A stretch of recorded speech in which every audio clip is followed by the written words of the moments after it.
Night duty করে অর্গমা লইয়া যখন আমি বাড়িতে গেছি, বাড়িতে যাওয়ার পর সকাল 8টা-9টার ঘটনা, যাইয়া দেখি আমার বউর সাথে আমার মা বাপ বেতনটায় লিপ্ত। মায়ের সাথে বউ দেখতেছি ঝগড়া করতেছি। আমার গলার আওয়াজ পাইয়া আমার মা নিজে নিজে শরম পাইয়া ঘরের ভিতরে ঢুকে গেল। মা আর কোনো কথা বাড়ায় নাই, কিন্তু আমার বিবি আমারে দেখা কেমন জানি বেহুশ হয়ে জমিনে পড়ে গেল। বিবির পড়া অবস্থা দেখা আমার ছেলে আর মেয়ে মায়ের জন্য কান্নাকাটি করে।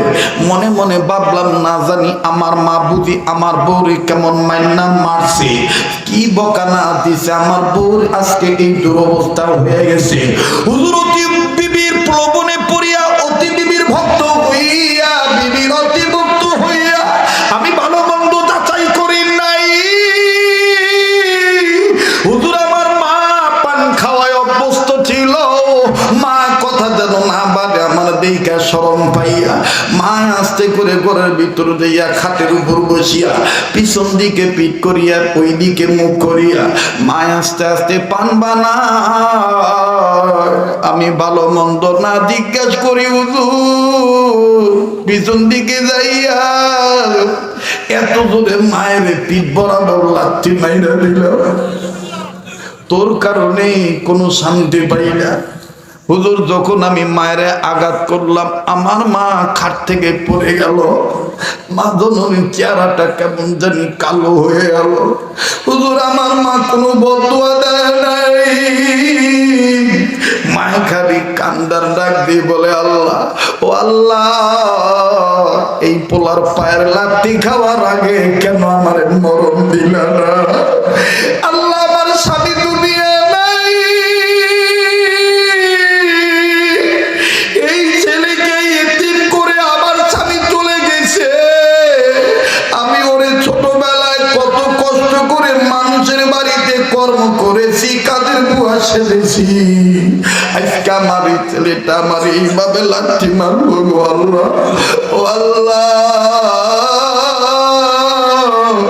এই লাথি খাওয়ার আগে কেন আমার মরণ দিলা না। হুজুর আমি কেমন জানি অবাক হয়ে গেলাম। মায় দেখি কোনো বদদোয়া দেয় না। ঠিক ইন টাইম আমার মেয়েটাই আমার হাত ধরে আর কান্দার কয়, আব্বা দাদিরে তুমি মারলা কেন? দাদির তো কোনো দোষ নাই। ও আপু এটা তুমি কি করলা? দাদিরে তুমি এভাবে লাথি মারলা কেন?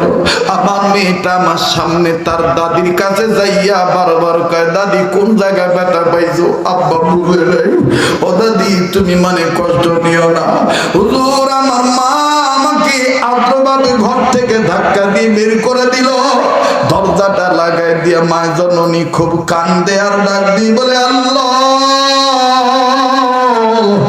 এই ছেলের লাথি খাওয়ার আগে কেন আমার মরণ হলো না।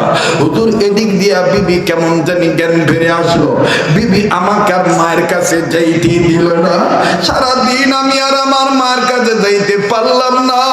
হুজুর গো আমি মনে মনে সিদ্ধান্ত নিলাম, সকাল হইলে আগামীকালকে যা প্রয়োজন বোধে মায়ের পাও দুইটা দইরা ধরে ধরে আমি মাপ চাইয়া নিব। হুজুর আমার ওইটাই ছিল হুজুর আমার বিবি আমারে বুঝতেই দিল না যে মায়ের মনে আঘাত দিছি। লোকটা বলে আর কান্দে আর নিজের বুক ভিজায় দেয় নিজের চোখের পানি দিয়া। আমার বন্ধুগণ আমার ভাইরা, এই লোকটা আস্তে করে ডাক দিয়ে বলে, আমি তখন 7টা গায়ে দিয়ে আবার নাইট ডিউটিতে চলে গেলাম। ও আমার মাঝে মনে মনে এত কষ্ট পাই, যারা আল্লাহ আরশের মালিক যে এত রাগ হয়েছে আমি বুঝি নাই। হুজুর আমি ডিউটিতে চলে গেলাম, আমি গাড়ি নিয়ে বের হলাম। যেই রাস্তা দিয়া বছর পর বছর চলি, কোনদিন আমার দুর্ঘটনা ঘটে নাই, কিন্তু হঠাৎ করে ওই দিন সামন দিক থেকে একটা পিকআপ ভ্যান আসলো। আসি আমার গাড়ির সাথে মুখোমুখি সংঘর্ষ লেগে গেল। দুই গাড়ির স্পিড এত বেশি ছিল, এত জোরে দাদা লাগছে, আমার অনেক পেশেন্টার অনেক ক্ষতি হলো, কিন্তু হুজুর জানেননি, আল্লাহর কসম করে বলি, আমার হাতে লাগে নাই, মাথায় লাগে নাই, আমার পিঠে লাগে নাই। আমি যে পাওয়া দিয়া মায়ের লাথি মারছিলাম,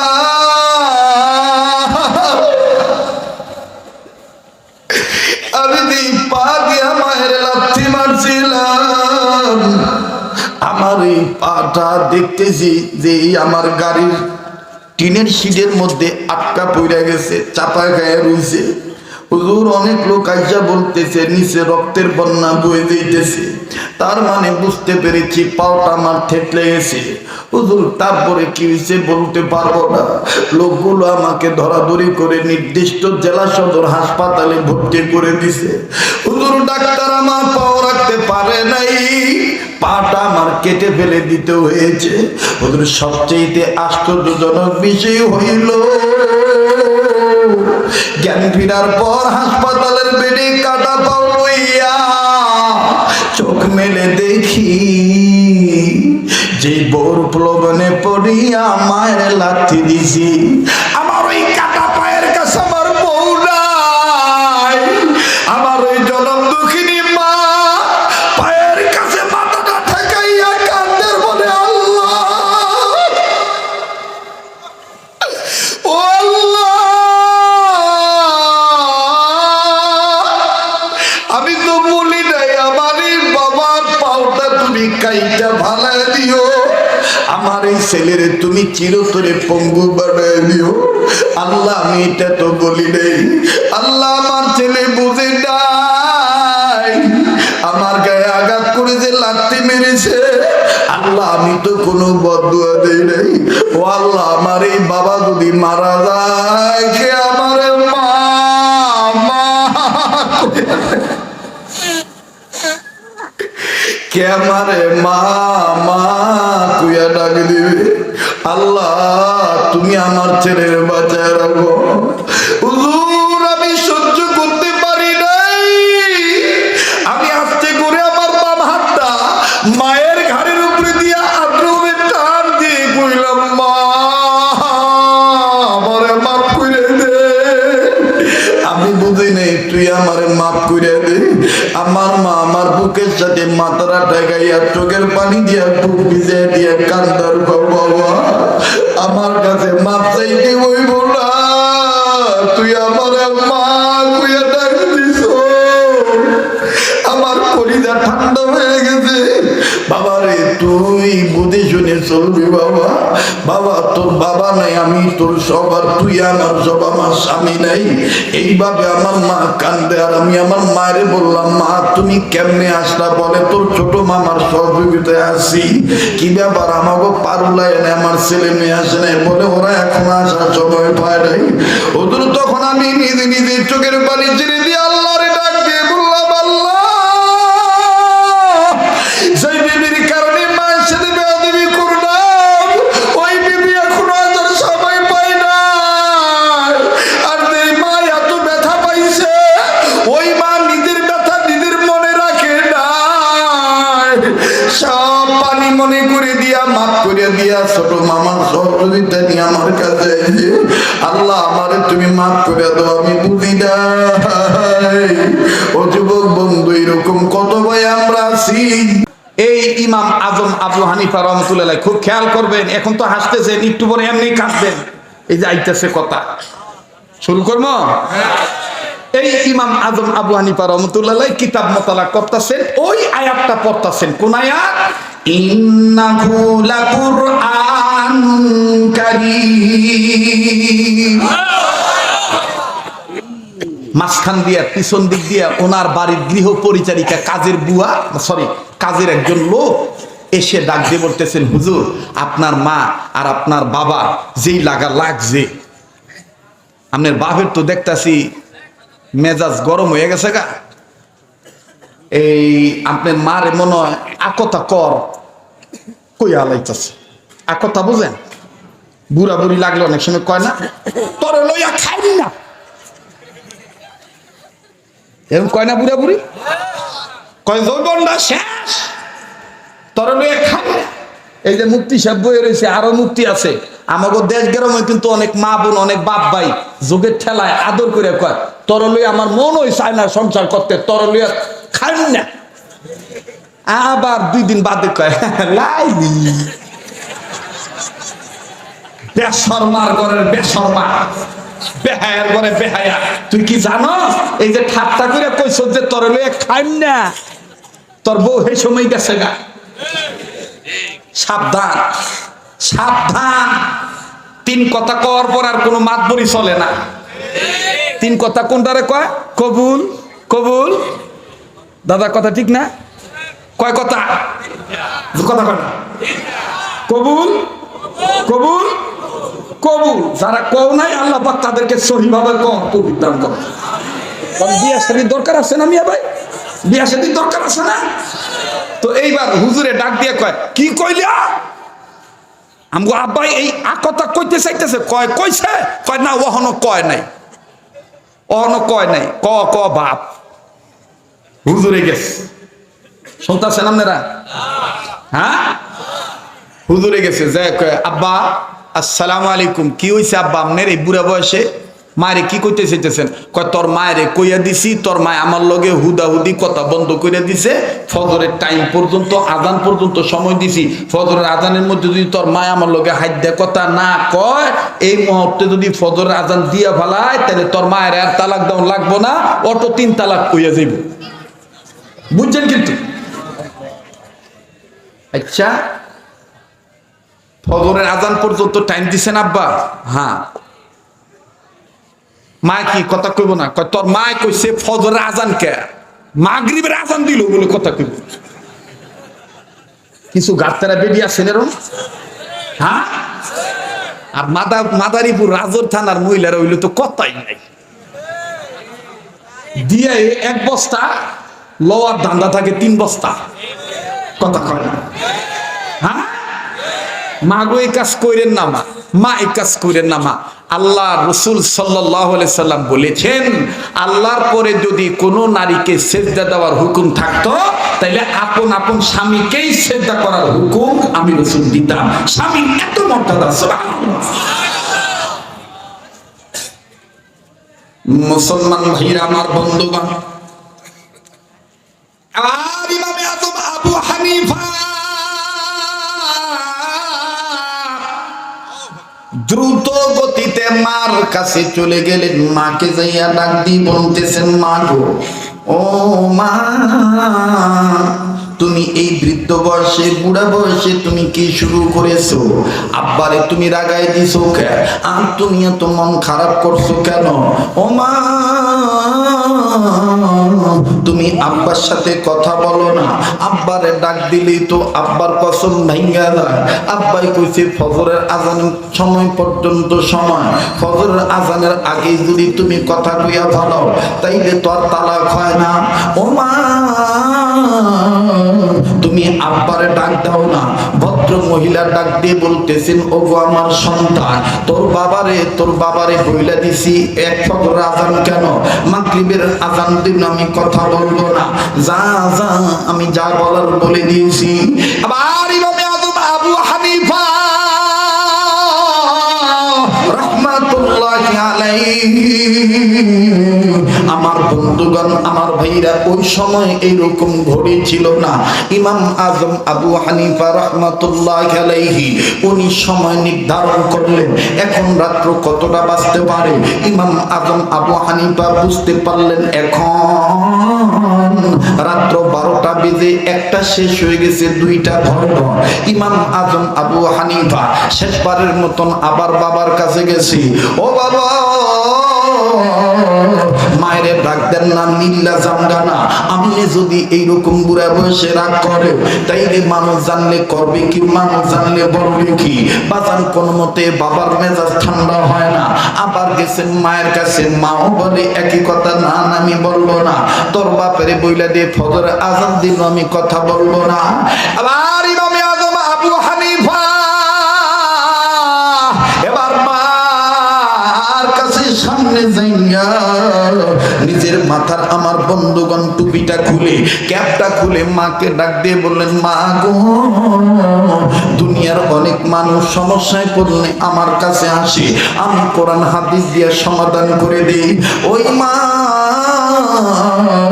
তোরা যেহেতু একজন আরেকজনের সাথে কথা বলবি না, এই বুড়া বয়সে যেহেতু তালাক প্রাপ্ত হইতে চেয়েছি, আব্বাই যেহেতু টাইম বাইন্ডা দিছে, মা গো আমারে দোয়া কইরা দে, আমি যেন কোরআনের এলেম দ্বারা তোদের মিলে দিতে পারি।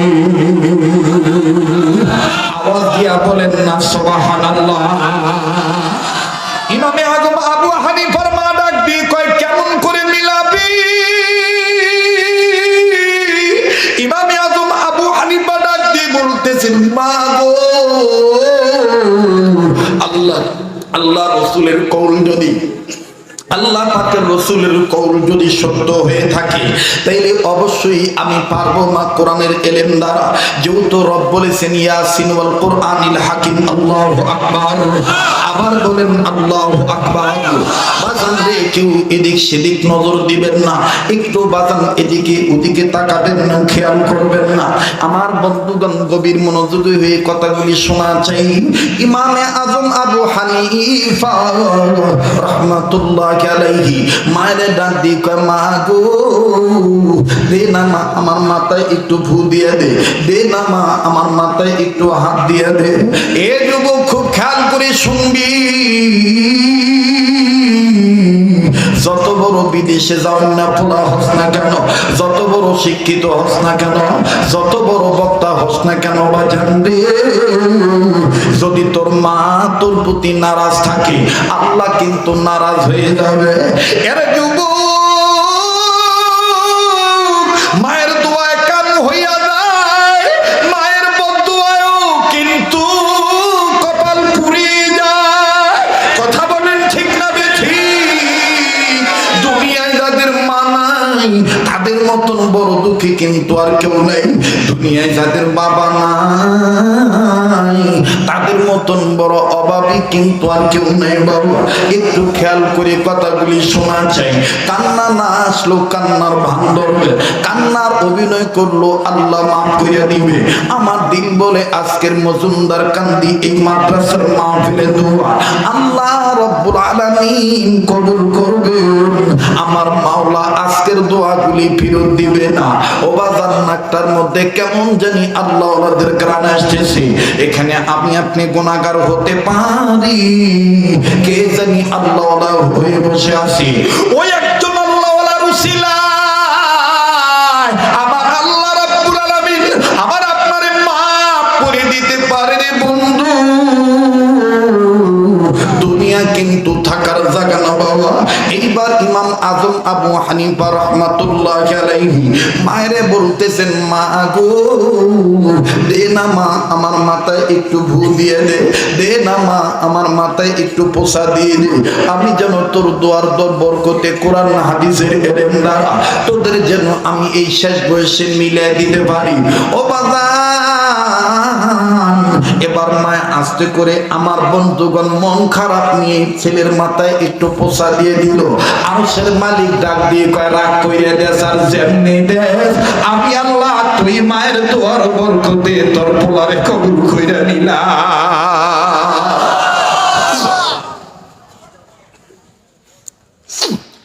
এবার ইমামে আজম আবু হানিফা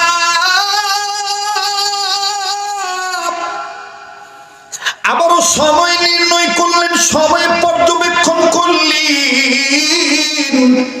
দেখতেছেন দুইটা পার হয়ে গেছে, তিনটার কাছাকাছি। ইমাম আজম আবু হানিফা ডাইনে গেলেন না, বামে গেলেন না, নিজের কুতুবখানায় গেলেন না। বাজানো ইমাম আজম আবু হানিফা একটা দৌড় মেরে নির্দিষ্ট ওই এলাকার নিজ এলাকার মসজিদে গেলেন। মসজিদে যাইয়া মুয়াজ্জিনের কাছে গেলেন। মুয়াজ্জিনের কামরায় প্রবেশ করে আমার বন্ধুগণ মুয়াজ্জিন হুজুরের মাথার কাছে যাইয়া সুন্দর করে ঘুম ভাঙা দিতেছেন। সালাম দিলেন আমার ভাইরা। মুয়াজ্জিন হুজুর আমার বন্ধুগণ ইমামে আজম আবু হানিফাকে যখন চোখ খুলে দেখলেন মুয়াজ্জিন হুজুর নিজের গায়ে নিজে সিমটি কাটতেছি, এইটাকে আমি নিজেই দেখতেছি, স্বপ্ন দেখতেছি না বাস্তব দেখতেছি। কেননা আমরা সমস্যায় পড়লে ইমাম আজম আবু হানিফার কাছে যাই। ইমাম আজম কেন এই গভীর রজনীতে আমার ঘরে আইছি? আবার বন্ধুরে, ইমাম আজম আবু হানিফা কান্দার ডাক দিয়ে বলে, হুজুর আমি আসলে ইমাম আজম আবু হানিফা, আমি আসি আপনার কাছে বিপদে পড়ে। ইমাম আজম আবু হানিফার কান্না দেখে বলতেছেন, মুয়াজ্জিন বলতেছেন কি বিপদ? ডাক দিয়ে বলে, হুজুর এই বুড়া বয়সে আমার বাপ মার বিচ্ছেদ ঘটিয়া যাবে। হুজুর গো আপনার কাছে এসেছি, আপনার দ্বারা আমার বাপ মা মিলে যাইতে পারে। হুজুর আপনার উসিলায় আমার বাবা মা মিলিয়ে যাবে। বলে কেমন করে মিলবি একটু বলেন তো দেখি। ঠিক আছে হুজুর, মিলার কথা আমি পরে শুনি, আগে আপনি এইভাবে কান্দেন কেন? ইমাম আজম কান্দে আর চোখের পানি ছেড়ে ছেড়ে বলে, হুজুর গো আমার সংসারে আমার মা হলো আমার গর্বের দর, আমার মা হইল আমার ছেলেটার, আমার মা হইল আমার জন্য সবচেয়ে বড় পীর। ও হুজুর আমার এই মায়ের দুয়ার বরকতে আজ আমি জগৎ বিখ্যাত বড় আলেম হইছি, ইমাম হইছি। ভাই গো মায়ের দুয়ার বরকত আছে না নাই? আবার বলেন আছে না নাই? বাজান রে দেখবো কে মায়ের জন্য কাঁদতে পারে, একটু বাজান দিলটা নরম করে দিবে। আমার বয়ান থেকে আপনারা একের অধিকবার ইউটিউবের মাধ্যমে ইন্টারনেটের মাধ্যমে ওয়াজটা হয়তো বা শুনিয়া থাকতে পারে। আজ আমি বাস্তব আপনাদের কাছে শুনে দিই। আরে মাদারীপুর রাজুর থানার বাপ ভাইরা, মজুমদার কান্দি এলাকার মা বোনেরা রে, বাপ মা জোয়ার দেখেন যে কত বড় কাম। আজ থেকে কয়েক বছর আগের ঘটনা। ওবাজান তৎকালীন সময় জামালপুর, শেরপুর, মোমেনশাহী জেলা ওই সমস্ত অঞ্চলে আমার ঘন ঘন সফর থাকতো। নিজস্ব গাড়ি ছিল না, ঢাকা মহাখালী থেকে আমার বন্ধুগণ জামালপুর, মোমেনশাহী, শেরপুর জেলার গাড়িতে উঠতে হয়। ওবাজান ঘন ঘন সফর হওয়ার কারণে অনেক টিকিট মাস্টারের সাথে, ড্রাইভারের সাথে, হেল্পার কন্ট্রাক্টরের সাথে আমার বন্ধুগণ মুখ পরিচয় হয়ে গেছে। 6 মাস আগে যেই ড্রাইভারটাকে দেখছি পাও ভালো, আমার বন্ধুগণ আবার 6 মাস পরে শীত মৌসুম শুরু হওয়ার পর যখন আমি মহাখালী ওই বাসে উঠব, বাবাজি আমার টিকিট নিয়ে আমি যখন গেটের কাছে গেছি, যেই লোকটা ড্রাইভারি করত, যিনি নিয়মিত স্টিয়ারিং এ বসতো, বাজান রে ড্রাইভিং সিটে বসতো, হঠাৎ করে নজর করে দেখি ওই ড্রাইভার লোকটি আমার বন্ধুগণ পঙ্গুত্ব অর্জন করিয়া, পঙ্গুত্ব বরণ করিয়া কেমন জানি ঠেকনাটা কাহান আমার ভাইরা বগলি নিচে দিয়া গেটের কাছে দাঁড়াইয়া টিকিট চেক করতেছে। বাবা আস্তে করে যখন আমার সময় আসলো, শীত মৌসুম ছিল, মাফলার রুমালটা সরাইয়া আস্তে করে তার কাছে যায় সালাম দিয়ে বললাম, ভাইজান আপনি না ড্রাইভার মানুষ, আপনি টিকিট মাস্টার কবে থেকে হলেন, আর আপনার পায়ের এই অবস্থা কেন? যখনই বলেছি বাইরে পায়ের এই অবস্থা কেন, লোকটা আমার দিকে তাকাইয়া চোখের পানি ঝর্ণার মতন ছেড়ে কান্দার বলে, হুজুর আমার মায়ের সাথে বেয়াদবি করার ফল।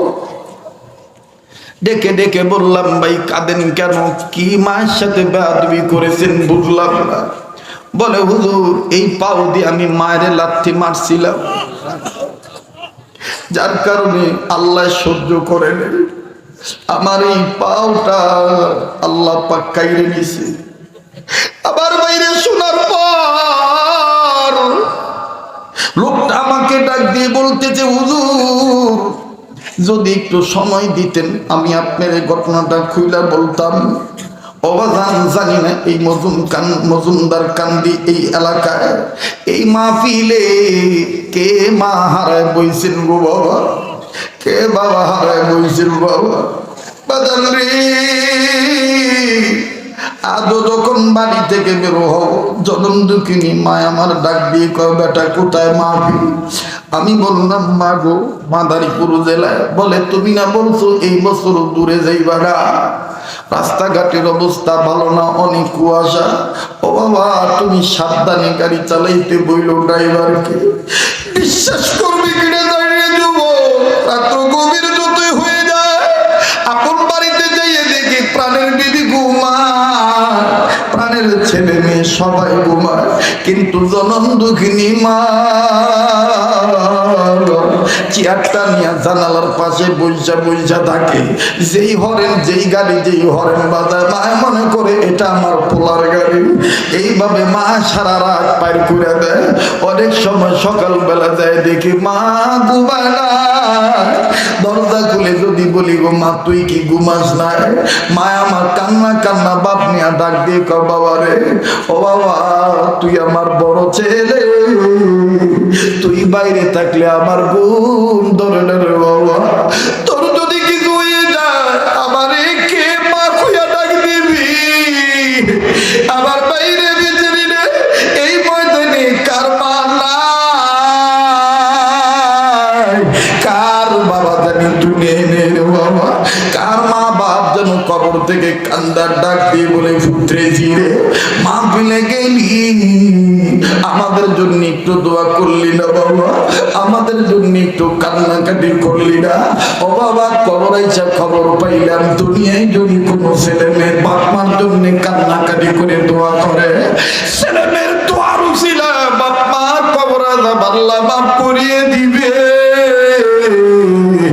মায়ের দরদি সন্তানেরা আমার আল্লাহকে মায়া করে একটা ডাক দেস না, বাপ মার কবর আযাব মাফের আশায় আওয়াজ দিয়ে বলস না আল্লাহ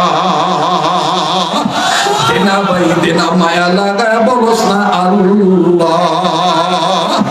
ওরে যার আল্লাহ বলতে ভালো লাগবে বুঝিয়ে দিবি আমার আল্লাহ, তোর আমার মা বাপকে মাফ করিয়ে দিবে। তোর আমার আল্লাহ তোর আমারে কবুল করে নিয়েছে, এই জন্য মায়া লাগায় আবার ডাক দেস না, বলস না আল্লাহ। দেন না এতগুলো মানুষের ডাকের মধ্যে কেন প্রেমের আওয়াজ পাওয়া যায় না? কান্না না আসলো কান্নার ভান ধরবি বাবা। মনে রাখবি আজ যদি তুই আমি মা বাবার জন্য কাঁদবি, তোরা আমার ছেলে মেয়ে কিন্তু তোর আমার জন্য কান্নাকাটি করবে। আজ যদি তুই আমি বাপ মার জন্য দোয়া করে যাই, তোরা আমার ছেলে মেয়ে তোর আমার জন্য দোয়া করে যাবে। কাজী মায়া লাগায় আবার বলস না আল্লাহ।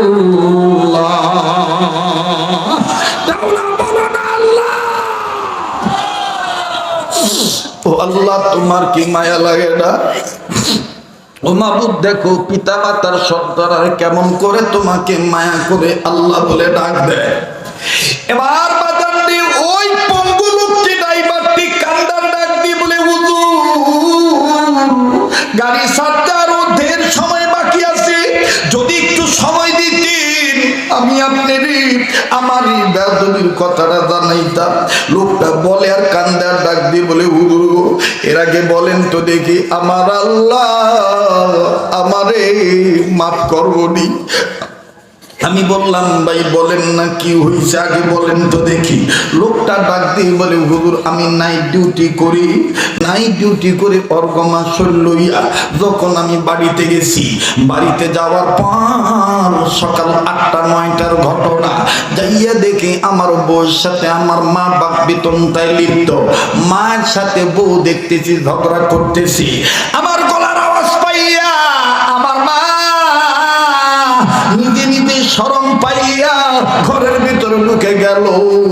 মা আর কোনো কথা বাড়ায় নাই, কিন্তু আমার বিবি আমারে দেখা কেমন জানি বেহুশ হয়ে জমিনে পড়ে গেল। বিবির পড়া অবস্থা দেখা আমার ছেলে আর মেয়ে মায়ের জন্য কান্নাকাটি করে। মনে মনে ভাবলাম না জানি আমার মা বুঝি আমার বউরে কেমন মাইন্না মারছে, কি বকানা দিছে আমার বউর আজকে এই দুরবস্থা হয়ে গেছে। হুজুর অতি বিবির প্রলোভনে পড়িয়া অতি বিবির ভক্ত হইয়া বিবির অতি ভক্ত হইয়া আমি ভালো মন্দ যাচাই করি নাই। হুজুর আমার মা পান খাওয়ায় অভ্যস্ত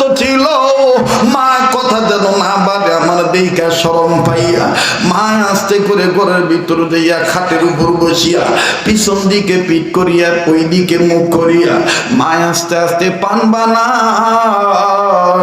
আমি ভালো মন্দ না জিজ্ঞাসা করি হুজুর পিছন দিকে যাইয়া এত জোরে মায়ের পিঠ বরাবর লাথি মাইরা দিল, তোর কারণে কোনো শান্তি পাই না। হুজুর যখন আমি মায়ের আঘাত করলাম আমার মা খাট থেকে পড়ে গেল, মা জননীর চেহারাটা কেমন জানি কালো হয়ে গেল। হুজুর আমার মা কোনো বদুয়া দেয় নাই, মায় খালি কান্দার ডাক দিয়ে বলে আল্লাহ ও আল্লাহ এই পোলার পায়ের লাথি খাওয়ার আগে কেন আমার মরণ দিলা না। আল্লাহ আমার স্বামী দুনিয়া নাই, এই ছেলেকে এতিম করে আমার স্বামী চলে গেছে, আমি ওরে ছোটবেলায় কত কষ্ট করে মানুষের বাড়িতে কর্ম করেছি, কাদের বুয়া সেজেছি, আজকে আমার এই ছেলেটা আমার এইভাবে লাঠি মারবো গো আল্লাহ ও আল্লাহ। এই লাঠি খাওয়ার আগে কেন আমার মরণ দিলা না। হুজুর আমি কেমন জানি অবাক হয়ে গেলাম, মায় দেখি কোনো বদদোয়া দেয় না। ঠিক ইন টাইম আমার মেয়েটাই আমার হাত ধরে আর কান্দার কয় আব্বা দাদিরে তুমি মারলা কেন, দাদির তো কোনো দোষ নাই। ও আপু এটা তুমি কি করলা, দাদিরে তুমি এভাবে লাথি মারলা কেন। আমার মেয়েটা আমার সামনে তার দাদির কাছে যাইয়া বারবার কয় দাদি কোন জায়গায় ব্যথা পাইছো, আব্বা বুঝে নাই। ও দাদি তুমি মানে কষ্ট নিও না। হুজুর আমার মা আমাকে আদ্রভাবে ঘর থেকে ধাক্কা দিয়ে বের করে দিল, দরজাটা লাগাই দিয়ে মায়ের জননী খুব কান্দে আর ডাক দিয়ে বলে আল্লাহ এই ছেলের লাথি খাওয়ার আগে কেন আমার মরণ হলো না। হুজুর এদিক দিয়া বিবি কেমন জানি জ্ঞান ফিরে আসলো, বিবি আমাকে আর মায়ের কাছে যাইতে দিল না। সারাদিন আমি আর আমার মায়ের কাছে যাইতে পারলাম না। হুজুর গো আমি মনে মনে সিদ্ধান্ত নিলাম সকাল হইলে আগামীকালকে হিসাব প্রয়োজন বোধে মায়ের পাও দুইটা দইরা ধরে ধরে আমি মাপছে নিব। হুজুর আমার ওইটাই ছিল হুজুর আমার বিবি আমারে বুঝতেই দিল না যে মায়ের মনে আঘাত দিছি। লোকটা বলে আর কান্দে আর নিজের বুক ভিজায় দেয় নিজের চোখের পানি দিয়া। আমার বন্ধু আমার ভাইরা এই লোকটা আস্তে করে ডাক দিয়ে বলে আমি তখন 7টা গায়ে দিয়ে আবার নাইট ডিউটিতে চলে গেলাম। ও আমার মা যে মনে মনে এত কষ্ট পাই যারা আল্লাহ আরশের মালিক যে এত রাগ হয়েছে আমি বুঝি নাই। হুজুর আমি ডিউটিতে চলে গেলাম, আমি গাড়ি নিয়ে বের হলাম, যেই রাস্তা দিয়া বছরের পর বছর চলি কোনদিন আমার দুর্ঘটনা ঘটে নাই, কিন্তু হঠাৎ করে ওই দিন সামন দিক থেকে একটা পিকআপ ভ্যান আসলো, আসি আমার গাড়ির সাথে মুখোমুখি সংঘর্ষ লেগে গেল। দুই গাড়ির স্পিড এত বেশি ছিল, এত জোরে দাদা লাগছে, আমার অনেক প্যাসেঞ্জার অনেক ক্ষতি হলো। কিন্তু জানেননি আল্লাহর কসম করে বলি আমার হাতে লাগে নাই, মাথায় লাগে নাই, আমার পিঠে লাগে নাই। আমি যে পাওয়া দিয়া মায়ের লাথি মারছিলাম,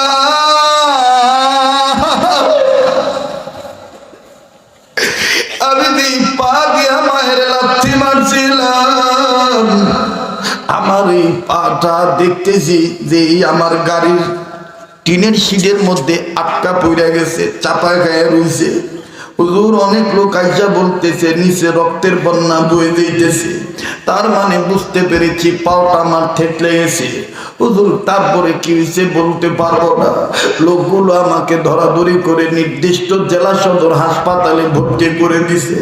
হুজুর ডাক্তার আমার পাও রাখতে পারে নাই, পাটা আমার কেটে ফেলে দিতে হয়েছে। হুজুর সবচেয়ে আশ্চর্যজনক বিষয় হইল জ্ঞান ফিরার পর হাসপাতালের বেডে কাটা পাও লইয়া চোখ মেলে দেখি যে বোর প্লবনে পড়িয়া মায়ের লাথি দিছি, আমার ওই কাটা পায়ের কাছে আমার বউ না। জনম দুঃখিনী মা পায়ের কাছে মাথাটা ঠেকাইয়া কান্দের বলে আল্লাহ, ও আল্লাহ, আমি তো বলি নাই আমার এই বাবার পাওটা তুমি কাইটা ভালায় দিও, আমার এই ছেলের তুমি চিরতরে পঙ্গু বানায় দিও। আল্লাহ আমি এটা তো বলি নাই, আল্লাহ আমার ছেলে বুঝে নাই, আমার গায়ে আঘাত করে যে লাথি মেরেছে, আল্লাহ আমি তো কোনো বদদুয়া দেই নাই। ও আল্লাহ আমার এই বাবা যদি মারা যায়, কে আমার মা মা কে আমারে মা মা কুয়া ডাক দিবে।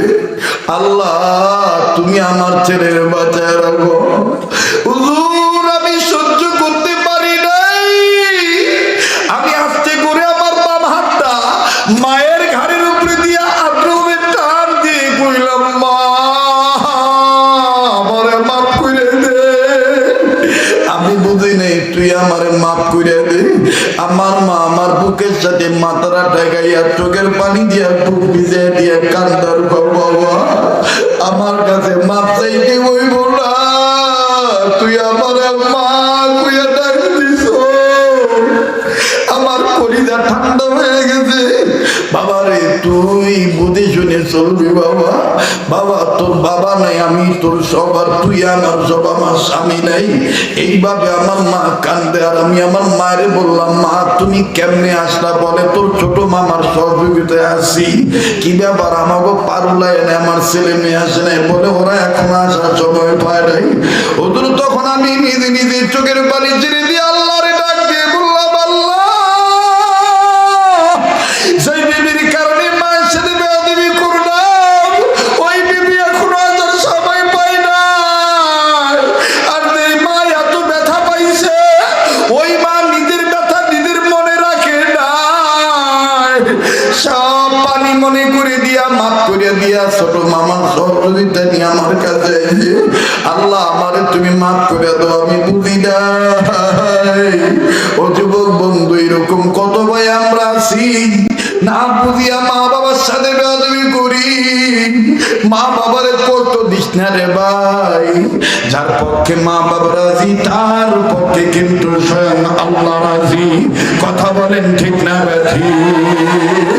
এ মার পাগলেরা, বাবার পাগলেরা, কি এমন গুনাহ হয়ে গেছে যার কারণে মা বাবার দরদি হয়ে চোখের পানি আসতে চায় না? আমার বন্ধুরে, আমার বাবাজিরা, এই পাগলকে অবহেলা করবি না।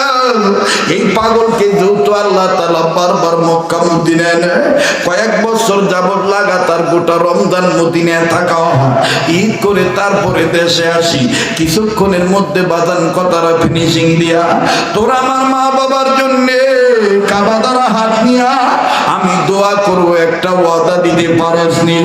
ওই বাপ মার দরদি সন্তান হইয়া আমি পাগলের সাথে মুনাজাত করে যাবি। কারা কারা তুই আর রাসূল বাজান একটু হাত তুলে দেখা। নারায়ে তাকবীর, নারায়ে তাকবীর। আব্দামান বাজান কেউ যদি চলে যায় চলে যেতে দিবেন, খবরদার কারো যাওয়া দেখে কেউ যাবেন না বাবা।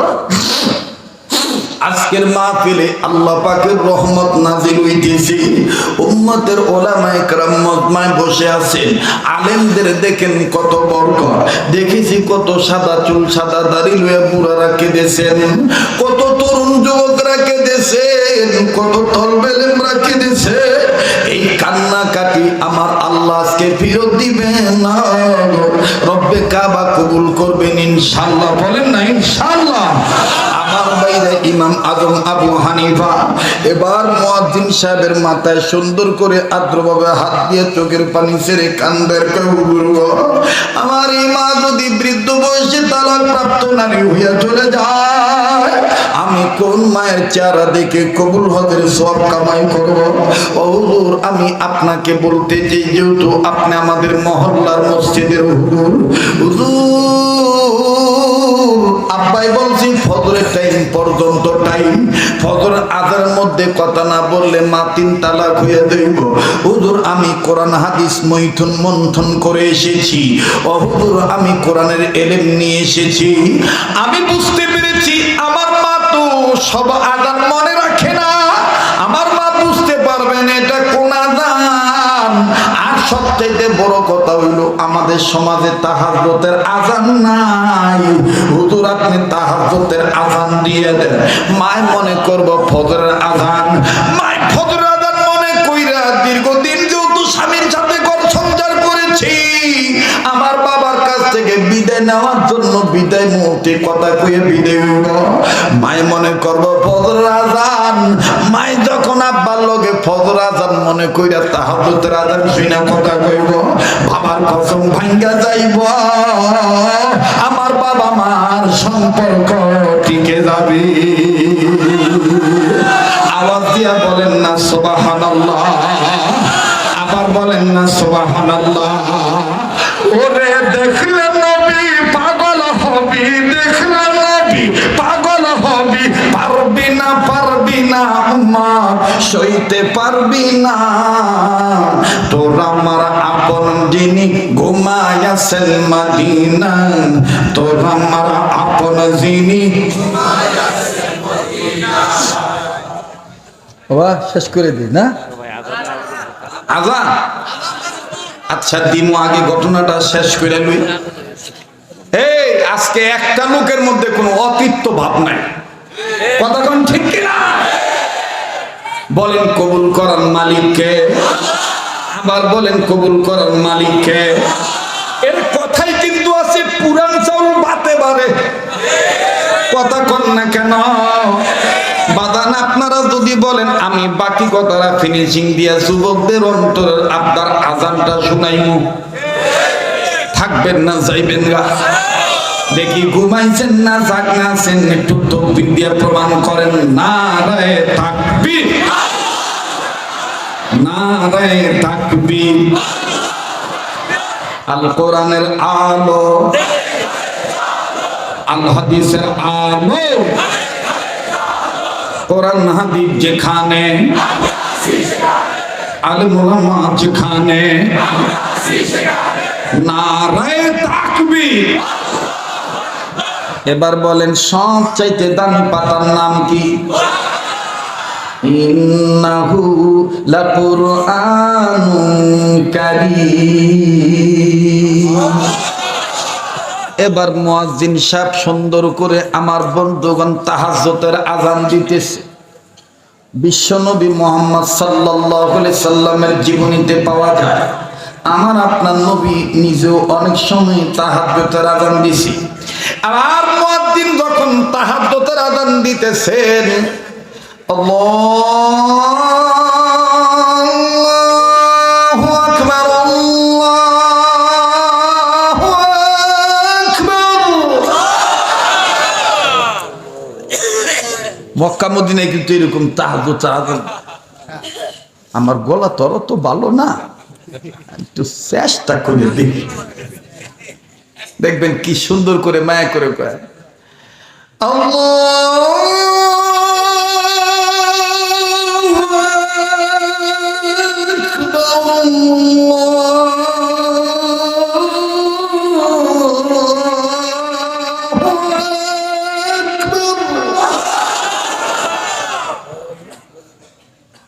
ভাল লাগে? হ্যাঁ, এই আজানই শুনতে চাইছিলেন? আদি এক স্যার ভালো নিয়ে, এক স্যার ভালো নিয়ে, কথা কম ঠিক কিনা? এইবার মুয়াজ্জিন আজান দিছে, তো ইমাম আজম আবু হানিফার মা মহিলা গো বাপ তো বোঝে নই, এতক্ষণ কথা কয় নাই, ফজর আজান মনে করিয়া সংসারের গাঠি বুস্তার যা চাবি আছে লইয়া হন এই বুড়ার কাছে দেয়, কইতেছে আপনি রাগ হয়ে টিকলো, ওই যে ফজর আজান দিছে আমি যাই আমি কথা করতাম না, বুড়া তো বলে মাফ করে দিন, অনেকদিন সংসার করছি। তো ইমাম আজম আবু হানিফার বাহির কিছু কয়, আবু কয় না, না ও কয় না। ও দাঁত দিয়ে ইমাম আজম আবু হানিফা রহমতুল্লাহ তাহাজ্জুদ শেষ করিয়া মামুলাত শেষ করে আইয়া দেহে মা গাত্তি বুঝতে লয়ে যেতেছে, তো বাপের সামনে ডাক দিয়ে মা কই যাও?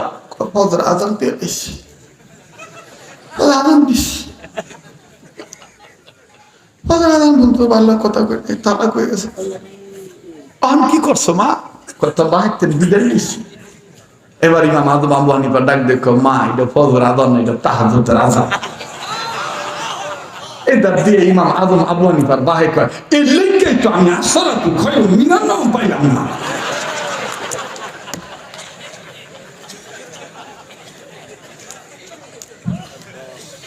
কই এই লেখকেই তো আমি আসসালাতু খায়রুম মিনান নাওম পাইলাম না। যেমন আমি আজান দিতে চাই না, অনেক শ্রোতারা আবেদন করে, তো কিছু লোক থাকে আজানের পক্ষে, কিছু লোক থাকে বিপক্ষে। ওই নরসিংদীতে আজান দেওয়ার কথা কইছে এক যুবকরা, এক বুড়ায় উঠটা কইতাছে এখন আজান দেওয়া যাইবে না কেন? মানুষের ঘুমের ব্যাঘাত ঘটবে। আর এক বুড়ে এ যাতে উঠটা কয় তুমি চুপ করো, হুজুর আপনি আজান দেন আসসালাতু খায়রুম মিনান নাওম না কই দিছি।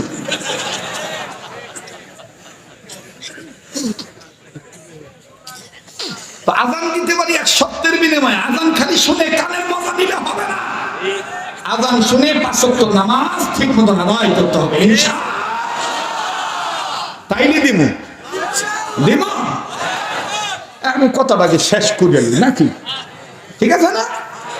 সবচাইতে দামি কথা না কোরআনের কথা। বাংলাদেশে মানুষ ওই পাইবেন ওয়াজে বেশি সময় দিয়ে ওয়াজ করে, কথা বুঝছেন? আরো আল্লাহর বান্দারা আছে, কিন্তু ওনাদের মধ্যে আবার আমিও আছি যে জনগণের দরদই একটু সময় লাগায় কথা কয়ে ওয়াজ করি। এতে কি কোনো সমস্যা আছে? বলেন চলবে কি চলবে না? আল্লাহ কবুল করেন বলেন আমিন। এইবার ইমাম আযম আবু হানিফার মায় কয় কি এটা তাহাজ্জুদের আজান? কয় হ। কত তো আমি কথা কই নাই। বেডিগো স্বভাব যা কি বুঝেন না? দেখবেন বেডিরা আমনে ভাই ঢোকার লগে লগে কোনো কথা কব না, একটু ভাত খাইতে দিব, দেওয়ার পরে ডাক দে নিজে নিজে কাঁদবার দেবো। ভাল লাগে ক ভাত খাইতেছি এরম যদি কেউ কয় কি লিখে পাইতেছিলেন কি হয়েছে? ছোট বয়সে বাচ্চা দিতে মানুষ না আরে কি হয়েছে? এত ছোট বয়সে পোলার একটু মাদ্রাসা দেয়, কতদিন ধরে কাছে পাই না, পোলাটা আমার সাথে ঘুমায় না। তা আমি আমার মায়ও আমার এরকম করে কষ্ট করে দূরে দিয়া মাদ্রাসা দিয়া তারপর বানাইছি। আমি তো ওই পোলা, আমি তো ওই পোলা, তা আমার পোলাও তো এরকম কষ্ট না করলে, ত্যাগ স্বীকার না করলে ভালো হওয়া যায়। যার যত কুরবানি তার পক্ষে তত মাওলা পাকে মেহেরবানি, কথা কম ঠিক কিনা? আর এই সমস্ত দ্বীনি পাঠশালায়, এই সমস্ত মাদ্রাসাগুলি, এই ছেলেরা, এই উস্তাদেরা, মহল্লাবাসীরা অনেক অনেক ত্যাগ স্বীকার করে। এই জন্যই ছোট্ট ছোট্ট মাদ্রাসাগুলি মুহূর্তের মধ্যে ভরপুর বিল্ডিং হয়ে যায়। কেন? এদের থাকে বেশি কুরবানি আর আল্লাহর থাকে এদের পক্ষে বেশি মেহেরবানি। আর বিগত 13-14 বছর দেখছেন যে মাদ্রাসা বিল্ডিং হয়েছে কইতো নেই, টাকা পাইছে কইতো নেই, কাটাই দিছে, ও মনে হয় জঙ্গি, কথা কয় না? এরকম একটা সময় ছিল না? আল্লাহ পাক আমাদের সবাইকে সহিহ দান করে। তো ইমাম আযম আবু হানিফার মায় কইতেছে আমি তো কথা কই নাই। ইমাম আযম আবু হানিফা কইতেছে এতক্ষণ কি কইছো? কয় ফজর আজান হুন না মনে কইরা বিদায় লইছি। কয় ওই যে কথা কইছি। এই জন্যই তো আমি মুয়াজ্জিন সাহেব কোরআন হাদিস গাইটা তাহাজ্জুদের আজান দিতে কইছি, তুমি তো বুঝবা না এটা কোন আজান। এইবার ইমাম আযম আবু হানিফার মায় ডাক দিয়ে কয় সত্যই রে, খায়রুকুম মান তাআল্লামাল কুরআনা আল্লামা। সুবহানাল্লাহ। যারে তারে বুদ্ধিমান করতে যায়েন না। ও একটু বাংলায় কথা কইতে পারলাই, ওই দেখেন না বর্তমান কলিকাতা টিভি, কিছু না হইলে খেলে এদারেতেন ওদারে দৌড়া ডাক দিয়ে কয় মনে হচ্ছে ডক্টর ইউনূসের মাথায় পড়ে মানে খেয়ে ফেলেছে, মনে হচ্ছে বাংলাদেশটা সুষ্ঠু পরিবেশে থাকবে না, তাহলে মানে রাষ্ট্র পরিবর্তন যাচ্ছে। আরে কথা দি কয় না, মাথা নষ্ট হয়ে গেছে গা। আমরা আবার ওরে অগ ভাষায় কই দিই শোনো শোনো, তোমাদের নাতি, তোমাদের বই, তোমাদের মামি তোমাদের কাছে গেছে, শুকরিয়া আদায় করো। ওই আর আমরা চাই না বাংলাদেশের মাঝে ওরকমই থাকবে, কারণ বাংলাদেশ ওলামায়ে কেরামের দেশ, কথা কয় ঠিক। সংবাদটা প্রচার করা হলো মজুমদার কান্দি মাদ্রাসা ওয়াজ মাহফিলের মিডিয়া পক্ষ হইতে। ওরা পারলে কি আমরা পারি না? কথা কয় না, পারি না। এই বংশং দিয়া, এই বিভিন্ন মিডিয়া দিয়া আন্তর্জাতিক পর্যায় পর্যন্ত হুজুরদেরকে, সাদা সিধা হুজুরদেরকে দোষী বানানো হয়েছে। ওই দিন আর নাই, সাদাকে সাদাই বলতে হবে, কালোকে কালোই বলতে হবে। আর মাধ্যম পদ্ধতি একটাই, কোরআন আর সুন্নাহ। কথা বলেন ঠিক কিনা? ইন্নাহু লাকুরআনুন কারীম।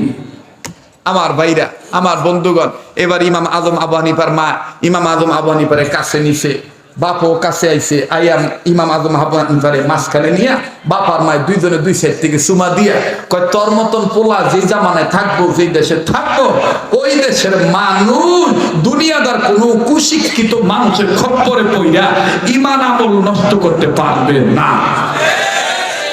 তাহলে বলেন আমার বাইরে মজুমদার কান্দি মাদ্রাসার দরকার আছে না নাই? বলেন তো, আমরা কি হাদা পাতা না কোরআনের পাতা? আমরা কোন পক্ষে থাকতে চাই? জোরে কর। তাহলে আমি কোন পাতা কোন পাতা? আপনারা কইবেন কোরআনের পাতা, কোরআনের পাতা। যদি আসতে করবো মনে করবেন হাদা পাতা। কোন পাতা কোন পাতা? কোন পাতা কোন পাতা?